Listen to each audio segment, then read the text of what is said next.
नमस्कार। लोकसभा में अपोजिशन के नेता, leader of opposition Rahul Gandhi इस बार बहुत बुरी तरह फंसे हुए नजर आ रहे हैं और न सिर्फ फंसे हुए हैं बल्कि वो अलग थलग नजर आ रहे हैं। उनकी किरकिरी खूब जमकर हो रही है। वो अपने स्टेटस को एक तरह से मेंटेन नहीं कर पा रहे। जितना बड़ा उनका कद हुआ है उस हिसाब से वो बौने साबित हो रहे हैं। बात यह है कि संविधान दिवस का मौका था जिसमें राष्ट्रपति का अभिवादन किया जाना था। द्रौपदी मुर्मू थी वहां पर, राष्ट्रीय जो हमारा गान बजा। उसके बाद क्या हुआ, राहुल गांधी द्रौपदी मुर्मू को देखकर एक तरह से उनको इग्नोर करते हुए आगे बढ़ गए और ये बीजेपी ने इसको अपने ट्विटर हैंडल पर शेयर किया है और ये खबर बड़ी सुर्खियां इसने हासिल की है। एक मुद्दा तो ये है सूद साहब बातचीत करने के लिए, और दूसरा ये है कि राहुल गांधी की विदेशी नागरिकता का मामला। तो पहले मैं बात करूंगा जिस प्रकार उन्होंने हमारी प्रेसिडेंट द्रौपदी मुर्मू को संविधान दिवस पर इग्नोर किया। पहले सर हम आपका स्वागत करते हैं सर। नमस्कार। जय। बहुत बहुत शुक्रिया पांडे जी। नमस्कार जी।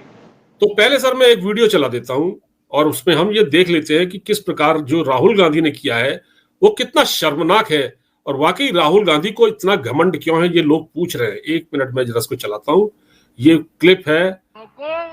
ऊंचाई पर कि कांग्रेस का द्रौपदी मुर्मू जी के साथ कैसा व्यवहार रहा है। आज भी कांग्रेस के लोग माननीय राष्ट्रपति जी का अपमान करने से बाज नहीं आते। सच्चाई है कि कांग्रेस और उसके साथी आदिवासी संतानों को ऊंचाई पर देख ही नहीं सकते कि कांग्रेस का द्रौपदी मुर्मू जी के साथ कैसा व्यवहार रहा है। आज भी कांग्रेस के लोग माननीय राष्ट्रपति जी का अपमान करते हैं। ये है सर, ये जो मिस्टर मोदी जी बोल रहे हैं और ये जिस प्रकार राहुल गांधी को हमने देखा पार्लियामेंट में, वहां पर द्रौपदी मुर्मू भी थी और उनको इग्नोर करते हुए कैसे वो आगे बढ़ गए। ये कैसे कर सकता है एक लीडर ऑफ अपोजिशन? इतनी बड़ी जिम्मेदारी इनको दे दी गई है सर। देखिए, जबकि राहुल गांधी कहे तो शाही परिवार को बिलोंग करते हैं, जिन्होंने देश पे बहुत साल रूल किया। इंदिरा गांधी थी, फिर जवाहरलाल नेहरू थे, राजीव गांधी थे। इनको बेसिक चीजें पता होनी चाहिए। जैसे शाही परिवार के अंदर कोई अगर राजा के बाद उसके जो उत्तराधिकारी होता है उसको सारे के सारे सिस्टम प्रोसीजर पता होते हैं। ये पहली बार की पार्लियामेंट के अंदर गए, सब कुछ पता है। लेकिन क्यों ऐसे हरकत करते हैं? इससे नजर आता है इनका करेक्टर। इनका क्या करेक्टर है, इनका क्या एजेंडा। यानी कि ये किसी भी तरीके से ना तो देश की इज्जत करते हैं, न देश के प्रेसिडेंट की इज्जत करते हैं, न देश के जो हमारा जो राष्ट्र गाना है उसकी इज्जत करते हैं, और नेशनल एंथम को भी इंसल्ट करते हैं। नेशनल एंथम के टाइम भी ये चुपचाप खड़े रहे। कोई बाकी जितने लोग खड़े थे वहां पे सब अपना लिप्स हिला रहे थे, कम से कम लिप्स तो हिला देते। और ये जो है ना, यही इनका जो एटीट्यूड है मैं देखा करता था जब मैं ईरान में था। और अंसारी साहब उस टाइम पे एम्बेसडर थे इंडिया के, और आपने देखा होगा जब अंसारी साहब बाद में वाइस प्रेसिडेंट बने तो वो भी झंडे की इंसल्ट करते थे, नेशनल एंथम की इंसल्ट करते थे, जो राहुल गांधी ने किया। फिर ये लीडर ऑफ अपोजिशन है, इनका इस टाइप का जो बिहेवियर है किसी भी तरीके से एक्सेप्टेबल नहीं है। इनको लगता था कि शायद इनकी एक यहाँ पे एक गद्दी पे इनका कब्जा होना चाहिए। भाई, गद्दी पे कब्जा आपका ये तो नहीं है कि यहाँ पे कोई राजा बना, उसकी प्रजा है या उसका जो सलाहकार बना या उसका बेटा वो दोबारा से यहाँ पे प्रेसिडेंट बन जाएगा, पीएम बन जाएगा। ये तो आपको इलेक्शन में आएंगे, जीतेंगे तो आएंगे, नहीं जीतेंगे तो नहीं आएंगे। ये आपकी कोई राइट नहीं है। लेकिन राहुल गांधी की जो जिस तरीके से उनका बिहेवियर है, जिस तरीके से उनका एजेंडा चलता है, यानी कि देश की इज्जत करते नहीं है, देश को अपना मानते नहीं है। और बिल्कुल ठीक बात है, ये देश उनका है ही नहीं, क्योंकि आपने देखा दूसरी तरफ एक केस चल रहा है राहुल गांधी की सिटीजनशिप का, और एक केस फाइल किया गया आपके इलाहाबाद हाई कोर्ट के अंदर, कुछ देर पहले की बात है। और उसके अंदर इनकी जो इंडियन नेशनलिटी है उसके ऊपर क्वेश्चन रेज किया गया, और वहां कहा गया कि इनकी 2 नेशनलिटी, एक है इंडियन एक है ब्रिटिश। इस पे क्योंकि मैं एजेंसी में हूं तो मैं इसे चीज समझ भी सकता हूं। और ये इन्होंने देखिए, इंडियन सिस्टम में क्या है कि अगर आपके पास इंडियन नेशनलिटी है और आप किसी और कंट्री की नेशनलिटी ले लेंगे तो आपको गवर्नमेंट को इन्फॉर्म करना पड़ेगा और अपने पासपोर्ट को सरेंडर करना पड़ेगा, क्योंकि इंडियन गवर्नमेंट किसी तरीके से अलाउ नहीं करती कि ड्यूअल सिटीजनशिप का। ये देखिए, अगर आपके पास दो कंट्री की सिटीजनशिप है तो आपको इंडियन सिटीजनशिप छोड़नी पड़ेगी, नहीं छोड़ेंगे तो आपको देश से धक्का मार के बाहर निकाल दिया जाएगा। और ये केस चल रहा था इलाहाबाद हाई कोर्ट के अंदर। तो इन द मीन टाइम क्या हुआ कि दिल्ली हाई कोर्ट के अंदर सुब्रमण्यम स्वामी, जो पहले बीजेपी के एमपी थे, उन्होंने एक केस फाइल कर दिया इसके ऊपर, इस सिटीजनशिप को लेकर के। जबकि उनको पता था कि इलाहाबाद हाई कोर्ट पे केस फाइल है, तो उनको यहाँ पे केस फाइल नहीं करना चाहिए था। लेकिन जिस आदमी ने इलाहाबाद हाई कोर्ट पे केस फाइल किया था, एस विग्नेश, जो कर्नाटका से आते हैं, वो भागे भागे कर्नाटका से दिल्ली के अंदर आए और उन्होंने केस के अंदर इंटरवीन कर लिया। उनको पता था केस इस टाइम पे आ रहा है, इस डेट पे आ रहा है, और इंटरवीन करके उन्होंने यहाँ पे अपना पक्ष रखा कि, और कहा कि मैंने, और ये केस आया था दिल्ली हाई कोर्ट के जो चीफ जस्टिस है, जस्टिस मनमोहन के कोर्ट के अंदर। तो उन्होंने बगैर वकील के अपना केस फाइल करना शुरू किया। उन्होंने कहा मैंने केस फाइल किया हुआ इलाहाबाद हाई कोर्ट के अंदर राहुल गांधी के बारे में और राहुल गांधी के ऊपर, और उसमें उनके ड्यूअल सिटीजनशिप को मैंने चैलेंज किया। तो जब वो बोलने लगे तो सुब्रमण्यम स्वामी के वकील ने कहा कि दोनों केस डिफरेंट है, वहां पे अलग बात चल रही है, यहाँ पे क्रिमिनल केस है, वहां पे दूसरा केस है। तो उन्होंने कहा दोनों केस सेम है, सिटीजनशिप का इशू है, और इसके ऊपर मैंने जब केस फाइल किया, अगर दोनों कोर्ट की जजमेंट अलग अलग आ जाती है तो यहाँ पे कॉम्प्लेक्सिटी हो जाएगी कि कौन ठीक है कौन गलत है, या इस केस को डिरेल हो जाएगा। और सुब्रमण्यम स्वामी का जो पर्पस था वो था राहुल गांधी को बचाना, उनके सिटीजनशिप का जो इशू था उसको डिरेल करना, कंफ्यूजन क्रिएट करना, ताकि राहुल गांधी का जो केस है इलाहाबाद हाई कोर्ट के अंदर वो पूरा ना हो सके, और फिर यहाँ पे केस लटकता रहे। जब केस लटक जाएगा तो फिर केस कोल्ड स्टोरेज में चला जाता है। यही पर्पस था सुब्रमण्यम स्वामी का। और सुब्रमण्यम स्वामी किसी तरीके से हिंदुओं के प्रत्याशी नहीं है, हिंदुओं को प्रोटेक्ट नहीं करते, हिंदुओं की बात नहीं करते, प्रोपेगेंडा के लिए कुछ भी कह देते हैं। जब यहाँ पे आपने देखा होगा बांग्लादेश के अंदर क्या हालत चल रही है, और बांग्लादेश के अंदर सुब्रमण्यम स्वामी की लड़की सुहासिनी हैदर वो चली गई, और वहां पे मोहम्मद यूनिस से मिली, और साथ में अपील की कि जो शेख हसीना उसको इंडिया को वापस भेज देना चाहिए। यानी कि जो इंडियन गवर्नमेंट की जो पॉलिसी है उसके खिलाफ बात करने लग गई। और वो आदमी जो अपने आप को कहता है कि देश का मैं बीजेपी के साथ खड़ा हूं, सुब्रमण्यम स्वामी की जो लड़की की जो स्टेटमेंट थी उससे हलचल तो मची, लेकिन उसका पर्पस था इंडिया को डिफीट करना, और यही काम करते सुब्रमण्यम स्वामी। अटल बिहारी वाजपेयी जब इंडिया के प्राइम मिनिस्टर थे तो 1998 में सुब्रमण्यम स्वामी ने DMK की जो लीडर थी जयललिता, उनसे मीटिंग की और कहा कि आप अटल बिहारी वाजपेयी को सपोर्ट करना बंद कर दो और आप कांग्रेस को सपोर्ट करो। साथ में उनकी एक मीटिंग हुई सोनिया गांधी के साथ, और उसने अटल बिहारी से अपने सपोर्ट को विड्रॉ कर लिया, और अटल बिहारी वाजपेयी की गवर्नमेंट गिर गई। जबकि स्वामी बीजेपी के लीडर थे और मिलने चले गए सोनिया गांधी से। राहुल, आपने देखा होगा कई बार सुब्रमण्यम स्वामी बहुत उल्टी सीधी बातें करते हैं सोनिया गांधी के बारे में, लेकिन सामने से कुछ करते हैं, पीछे से कुछ करते हैं। सामने से दिखाना कि मैं तुम्हें अपोज कर रहा हूं, अंदर से हेल्प करनी, और यही काम अपोज करना चाह रहे थे राहुल गांधी के साथ। तो उस टाइम पे जो दिल्ली हाई कोर्ट का केस है, उन्होंने कहा, जो दूसरा पिटीशन था एस विग्नेश, जिन्होंने केस फाइल किया था इलाहाबाद हाई कोर्ट में कि आप यहाँ पे हमें एफिडेविट दो, तो उन्होंने अपना एफिडेविट सबमिट कर दिया और केस आएगा 6 दिसंबर को। In the mean time case register list हुआ था इलाहाबाद हाई कोर्ट में, जहां पे विग्नेश ने अपने केस को फाइट किया और एक नोटिस भिजवा दिया इंडियन गवर्नमेंट को, साथ में CBI को, होम मिनिस्ट्री को, कि इनकी जो नेशनलिटी है जो राहुल गांधी की, उसके ऊपर अपनी क्लियरेंस दो, अपनी स्टेटमेंट दो। और उसके बाद उन्होंने इसको डेट को फिक्स कर दिया शायद दिसंबर के एंड में। लेकिन बात क्या आती है कि यहाँ पे जो राहुल गांधी का जो इस टाइम पे केस चल रहा है, ये ऐसा लगता है कि राहुल गांधी अपने इंडियन सिटीजनशिप को खो देंगे, क्योंकि उन्होंने ब्रिटिश सिटीजनशिप ले लिया। और मैं एक और बात बता दूं, आपने देखा होगा राहुल गांधी कई बार इंडिया से बाहर जाते हैं, दिल्ली से जाते हैं यूके में, ब्रिटेन में कहाँ जाते हैं किसी को पता नहीं चलता, क्योंकि यहाँ से अपना इंडियन पासपोर्ट लेके जाते हैं ब्रिटेन के अंदर, और ब्रिटेन से शायद कोई दूसरा पासपोर्ट हो सकता है, वो ब्रिटिश पासपोर्ट लेकर के किसी और कंट्री में चले जाते हो, फिर उसी कंट्री से वापस आकर के दोबारा ब्रिटेन में आ जाते हो, और ब्रिटेन से दोबारा इंडिया के अंदर एंटर करते हैं। कुछ लोग तो ये भी कहते हैं कि राहुल गांधी के पास कम से कम 5 पासपोर्ट्स हैं, 5 कंट्री से पासपोर्ट लिए, 5 नेशनलिटी उनके पास। तो ये जो केस आ रहा है राहुल गांधी का, राहुल गांधी को लगता है कि वो फंस चुके हैं, और वो बुरी तरह फंस गए हैं इस केस के अंदर। और ये बात मुझे लगता है कि 6 दिसंबर को और ज्यादा क्लियर हो जाएगी, जब केस दिल्ली हाई कोर्ट के अंदर लिस्ट होगा। तो राहुल गांधी जो अपनी हरकत करते हैं, उनका एक ये भी पर्पज है कि किस तरीके से बीजेपी को नुकसान पहुंचाना, किस तरीके से देश को नुकसान पहुंचाना। और दूसरी बात आपने देखा होगा कि अब जब ये दोबारा इलेक्शन के बाद पार्लियामेंट का सेशन स्टार्ट हुआ, तो वहां पे इन्होंने केस उठाना शुरू कर दिया ईवीएम का, कि ईवीएम के बदले यहाँ पे पर्चे पे काम करो। जबकि ये इसी इशू के ऊपर पहले बात की थी राजीव गांधी ने, ईवीएम को बीजेपी तो लाई नहीं, ये तो कांग्रेस के टाइम पे आया था। और इलेक्शन कमीशन अपने इंडिपेंडेंट काम करती है। सुप्रीम कोर्ट में भी केस फाइल किया गया कि ईवीएम को हटा दो, तो सुप्रीम कोर्ट ने इस केस को रिजेक्ट कर दिया कि अब ईवीएम को नहीं हटाएंगे। इवन एक्स के जो चीफ हैं, ये एक्स के जो हेड हैं, उन्होंने भी कहा इंडिया जिस तरीके से अपना काम करता है इलेक्शन का, जिस तरीके से इतने करोड़ों लोगों का वो वोटिंग डालता है, उसको कैलकुलेट करता है, वो कुछ दिनों में कंप्लीट हो जाता है। लेकिन ये काम जब यूएस के अंदर होता है, जहां पे वहां पे लोग भी कम है, तो इसमें कई दिन, कई हफ्ते लग जाते हैं, कई महीने लग जाते हैं। तो उन्होंने हमारे जो वोटिंग सिस्टम है उसको भी सपोर्ट किया। लेकिन राहुल गांधी क्यों उठाना चाहते हैं कि इस टाइम पे केस बैलेट पेपर का?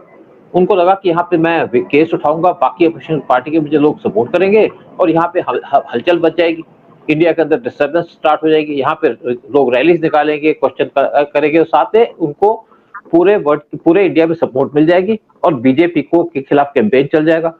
वो जो यूएस का डीप स्टेट का काम है उसी एजेंडे पे काम कर रहे हैं। लेकिन बात क्या है कि राहुल गांधी को किसी ने सपोर्ट नहीं की, ममता बनर्जी ने सपोर्ट नहीं की, क्यों? तो वहां पे कलकत्ता में बैठी, वेस्ट बंगाल में बैठी रूल कर रही है।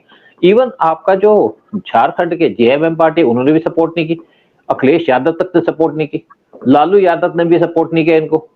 लेकिन साथ साथ जो महाविकाड़ी आघात की पार्टी है, उसमें शिवसेना ने सपोर्ट नहीं किया उद्धव ठाकरे की, और वो भी इससे अलग होना चाहते हैं। शरद पवार भी इस चक्कर में चुप है। तो राहुल गांधी अकेले पड़ गए, जो केस करना चाहते थे या इंडिया के अंदर डिस्टर्बेंस करना चाहते थे या इंडिया को डिस्टर्ब करना चाहते थे, वो एजेंडे में फेल हो गए। तो राहुल गांधी का जो मेन पर्पस है इंडिया को टारगेट करने का, वो ये है कि वो एक तो पीएम बनना चाहते हैं। लेकिन अब उनके इवन एमपी बनने के ऊपर क्वेश्चन उठ रहा है कि क्या राहुल गांधी यहाँ पे मेंबर ऑफ पार्लियामेंट रह सकेंगे, क्योंकि उनके पास ड्यूअल नेशनलिटी है, और ड्यूअल नेशनलिटी का मतलब है कि इंडियन सिटीजन तो उसकी कैंसिल करती जाएगी जैसे केस से सामने आता है, और उनको यहाँ से जाकर के ब्रिटेन के अंदर धक्का देके भेज दिया जाएगा। क्योंकि अगर उनको इंडिया के अंदर रहना है या आना है, तो उनको यहाँ पे वीजा लेके आना पड़ेगा, और वो किसी भी तरीके से ना तो पार्लियामेंट का इलेक्शन लड़ सकते हैं, ना किसी स्टेट असेंबली का या किसी चीज का लड़ सकते हैं, पीएम तो बहुत दूर की बात है। इसी तरीके से जब यहाँ पे सोनिया गांधी के पीएम बनने की बात हुई, जबकि उन्होंने अपनी इंडियन नेशनलिटी ले ली है, तो उनको तभी किसी ने सपोर्ट नहीं किया कि वो तो इटालियन है। तो मुझे लगता है कि राहुल गांधी का जो फ्यूचर है इंडिया के अंदर खत्म होने की कगार पे आ चुका है, और राहुल गांधी को धक्के मार के इंडिया से बाहर निकाल दिया जाएगा। इसीलिए वो यहाँ पे काम कर रहे हैं, इंडिया को डिस्टर्ब करने की कोशिश करते हैं, कभी कुछ कभी कुछ कभी कुछ, लेकिन नॉर्मल इश्यू या एजेंडे की बात नहीं करते। बिल्कुल सर, ये नॉर्मल इश्यू और एजेंडे की बात नहीं करते। ये बात कल ममता बनर्जी ने भी कही है। ममता बनर्जी ने कहा, भाई तुम क्या अडानी अडानी रटते रहते हो, तुम मूल मुद्दों पर बात करो, जो मेन इश्यूज हैं आप उन पर बात कीजिए। ऐसे ही शरद पवार ने भी इनको कहा कि क्या अडानी अडानी लेके आप बैठ जाते हो। ये वहां गए हेमंत सोरेन के शपथ ग्रहण समारोह में 1-2 दिन पहले, वहां क्या हुआ, ये ऐसे आए फिल्मी स्टाइल में, मतलब वहां पर ममता बनर्जी भी आई, एक तरीका होता है वहां पर आने का, और ये आगे और आराम से बैठ गए। इन्होंने कोई किसी से कोई बात नहीं, कुछ चीज, मतलब इतनी एरोगेंसी है, इतनी एरोगेंसी। और ये किस बात की है, जबकि ये शख्स डुअल सिटीजनशिप, इस पर केस चल रहा है, इनकी नागरिकता जा सकती है। और सर इनकी जो आप बता रहे हैं, जो सुब्रमण्यम स्वामी का मामला है, वो भी डबल गेम खेल रहे हैं सर। बिल्कुल, वो तो डबल गेम खेल रहे हैं भाई। उनकी लड़की वहां जाके यूनुस से मिलती है, वो नहीं है। सुब्रमण्यम स्वामी को क्यों मोदी ने उनको अपनी कैबिनेट में नहीं लिया? वो यहाँ पे मिनिस्टर बनना चाहते थे, क्योंकि इनकी असलियत मोदी को पता है। मोदी ने इसलिए इनको अपनी पार्टी या इनको अपने कैबिनेट के अंदर इंक्लूड नहीं किया। इवन जब यहाँ पे राज्यसभा की मेंबरशिप की बात थी, तो पीएम मोदी ने इनको राज्यसभा की सीट के लिए कंटेस्ट करने से मना कर दिया। इन्होंने कई जगह हाथ पैर मारे, लेकिन कोई अपोजिशन के पार्टी का भी आदमी इनके सपोर्ट में नहीं आया, और ये अब राज्यसभा के एमपी भी नहीं है, और इनकी कोई आज सुनता भी नहीं है। देखा जाए तो इवन मोहन भागवत इनसे हेट करते हैं, इनके एजेंडे की वजह से, इनके एटीट्यूड की वजह से। और राहुल गांधी का देखिए कि राहुल गांधी को जो अपना लीडर बनना चाहता था, मेन बनना चाहता था, तो यहाँ पे ममता बनर्जी कहती है राहुल गांधी कौन है, क्या पार्टी है उसपे, क्या पावर है उसके ऊपर, वो अपने आप को प्रोजेक्ट करना चाहती है। तो राहुल गांधी को जो एक अपोजिशन का लीडर माना जा रहा था या मेन लीडर माना जा रहा था, उसके ऊपर भी क्वेश्चन उठने शुरू हो गए। तो राहुल गांधी को कोई सपोर्ट नहीं करता, लेकिन राहुल गांधी अपना एजेंडा चला रहे हैं। कब तक चलाएंगे? आप अगर कोई एजेंडा चलाना चाहते हो, देश के ऊपर बात करना चाहते हो, सेंटर के अपोजिशन के लीडर हो, तो इश्यूज पे बात करो। आप महंगाई की बात करो, आप दिल्ली के अंदर जो पोल्यूशन उसकी बात करो, आप देश के जो ऊपर खतरा फंसा हुआ उसकी बात कीजिएगा। आप बांग्लादेश में जो हिंदुओं पे अत्याचार हो रहे हैं उसके ऊपर बात करिएगा, आप कोई और आपके पास इश्यू है कि पाकिस्तान के थ्रू जो टेररिस्ट आते हैं उस पर बात करिएगा, या मोदी गवर्नमेंट की कोई पॉलिसी के ऊपर आपको ऑब्जेक्शन है तो उससे बात करिएगा। आप सिर्फ अडानी अडानी करते रहेंगे तो क्या बात होगी, कैसे चलेगा? क्योंकि कोई भी आपको अपोजिशन के पार्टी का लीडर अडानी के ऊपर सपोर्ट नहीं करेगा, सबको रियलिटी पता है। लेकिन जो राहुल गांधी करते हैं वो एक डीप स्टेट का एजेंडा है, यूएस की डीप स्टेट का एजेंडा है अडानी को टारगेट करना, ताकि अडानी को टारगेट करके वो इंडिया को कमजोर कर पाए। मैंने बहुत से लोग देखे, आप देखिए, चाहे आप बात कीजिए टाटा की, बिरला की, इन्होंने देश के लिए बहुत ज्यादा कंट्रीब्यूट किया। बड़े बड़े इंडस्ट्रीज थे, जब इंडिपेंडेंस हुआ था इंडिया के तो दो बड़े बड़े इंडस्ट्री थे, वो टाटा और बिरला। बहुत काम किया, बहुत सपोर्ट किया, कोई अपनी एयरलाइन चलाता था, लेकिन देश को नुकसान पहुंचाने की किसी ने बात नहीं की। और आज अगर अडानी की बात करो, अडानी भी बहुत से प्रोजेक्ट है जो इंडिया के चला रहा है। जैसे बांग्लादेश के अंदर जो चाइना की जो इन्फ्लुएंस है उसको कम करने के लिए अडानी कई प्रोजेक्ट अपने हाथ में लिए। बांग्लादेश के चिटागोंग पोर्ट पे पावर प्रोजेक्ट लिया, बांग्लादेश को पावर सप्लाई करते हैं। बांग्लादेश के अंदर और इनके प्रोजेक्ट चल रहे हैं, कोल का प्रोजेक्ट चल रहा है, ताकि चाइना के इन्फ्लुएंस को बांग्लादेश से कम किया जा सके। इसी तरीके से श्रीलंका के अंदर भी जो उनका कोलंबो पोर्ट है, वहां पे इनका एक प्रोजेक्ट है पावर का, साथ में वहां पे एक टर्मिनल है जहां पे उनका सामान उतरता है, उसको भी डेवलप कर रहे हैं, ताकि चाइना का जो इन्फ्लुएंस है बांग्लादेश के अंदर, श्रीलंका के अंदर, उसको कंट्रोल किया जा सके। और इसी तरीके से जो इनका हम्बनटोटा पोर्ट है, उसके साथ एक बटाला एयरपोर्ट है। हम्बनटोटा पोर्ट है चाइना के पास, चाइना ने बनाया था, और चाइना ने बनाया था $1.3 बिलियन पे। जब श्रीलंका इनके पैसे नहीं दे सका तो साथ में एक बना हुआ था बटाला एयरपोर्ट, जहां पे हफ्ते में एक फ्लाइट आती थी।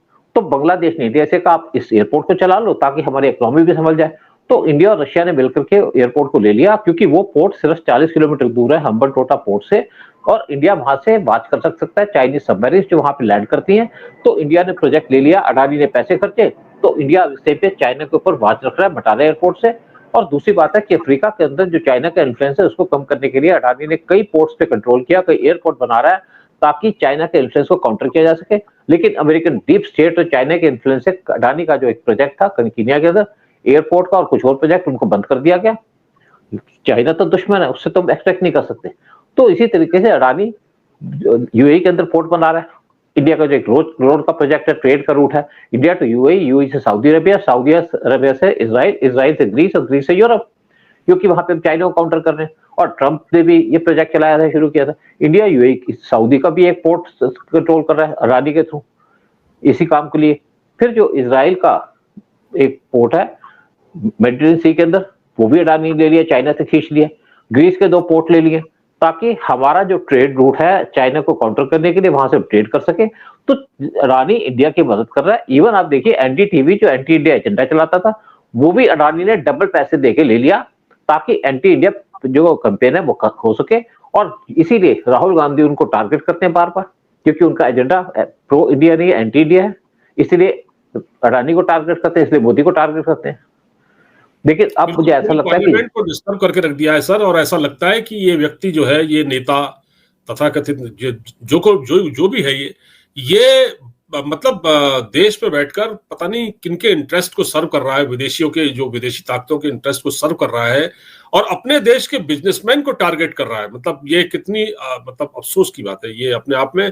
देखिए, इनके जॉर्ज सोरोस के साथ लिंक है, इनके अमेरिकन डीप स्टेट का साथ लिंक है। जब पीएम मोदी यूएस के अंदर गए थे जून 2023 में, तो राहुल गांधी उससे पहले पहुंच गए और वहां जाके चाइना करने लगे, वहां पे खालिस्तानी को सपोर्ट करने लगे। तो उस टाइम पे यूएस गवर्नमेंट ने कहा यहां से निकल जाओ। और जब मोदी उस टाइम पे विजिट करने वाले थे, वो बात की है कि वहां की जो डीप स्टेट है, मोदी की विजिट के बाद उन्होंने कंट्रोल ले लिया और इंडिया को टारगेट करना शुरू कर दिया। लेकिन राहुल गांधी जब भी मोदी कहीं जाते हैं, वहां पे उल्टे सीधे काम करते हैं। जब इंडिया के अंदर G20 समिट हुई थी, तो यूरोप के अंदर जाके चाइना करने लग गए। तो राहुल गांधी का जो एजेंडा एंटी नेशनल है, तो एजेंडे की बात कैसे वो कर सकते हैं? और इसीलिए राहुल गांधी को जो अपोजिशन के लीडर एक्सेप्ट नहीं कर रहे। अगर राहुल गांधी लॉजिकल बात करते तो कोई इशू नहीं था, लेकिन उनकी सारी बातें इलॉजिकल हैं, एंटी इंडिया हैं, इसीलिए राहुल गांधी फेल है। और मुझे लगता है कि बहुत जल्दी राहुल गांधी की जो इंडियन नेशनलिटी है वो छिन जाएगी, और राहुल गांधी को यहाँ से लंदन जाना पड़ेगा, किसी और कंट्री के अंदर। बिल्कुल सही कह रहे हैं आप, और ये हो सकता है कि, और ये इसकी संभावना बहुत ज्यादा है, क्योंकि जो विघ्नेश है, एस विघ्नेश जो वकील हैं, उन्होंने कहा है कि मेरे पास कुछ ऐसे ईमेल हैं ब्रिटिश गवर्नमेंट की तरफ से जिनमें ये सिग्नल मिलता है कि ये राहुल गांधी ब्रिटिश एजेंट है, ब्रिटिश नागरिक है। बहुत बहुत धन्यवाद सर हमसे बातचीत करने के लिए। नमस्कार। नमस्कार, बहुत बहुत शुक्रिया आपका।